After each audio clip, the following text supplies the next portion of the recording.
decision. It wasn't that he wanted to die. He just didn't know how to keep living with the weight. But just before the edge, a vibration, a message. Hey, you okay?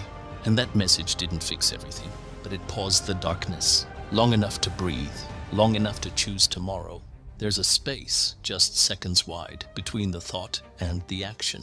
And in that space, something sacred happens. It's called the pause. It doesn't always look heroic. Sometimes it's tear-soaked. Sometimes it's angry. Sometimes it's just still.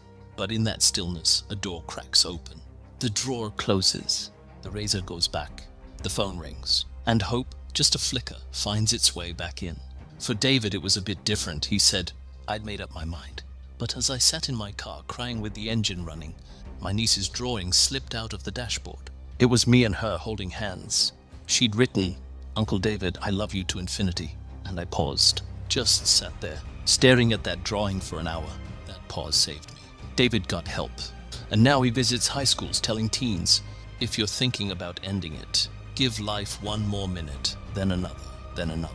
For Maria, her son Emilio has autism. She said, there were nights I held him for hours while he screamed, days I went without sleep. One day I found myself at the kitchen sink, washing the same spoon for 15 minutes, crying. I thought, I can't do this. I'm not enough for him. And in that moment, I almost walked out the door. But then Emilio walked in.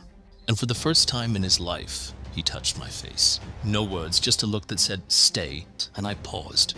I stayed. And I've been staying ever since. Maria now leads a parent support group for mothers of special needs children.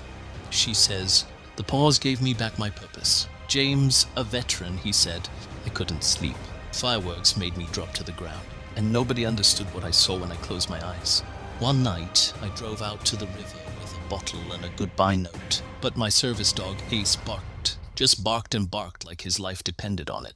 And I paused. I cried. And I called my brother. James is in therapy now and helps other veterans reclaim their stories. He says, the pause didn't erase my past, but it gave me back my future. Maybe right now you're tired. You're overwhelmed. You're not even sure why you hit play. But you're here, and this is your reminder. You don't have to fix everything today. You don't even have to feel better today. Just pause. Put the phone down. Drink some water. Cry. Text someone. But don't make a permanent decision in a temporary storm. Pause. Breathe. Stay. You are still here. And that is a miracle. A listener named Linda wrote, I sent episode 1 to my younger brother.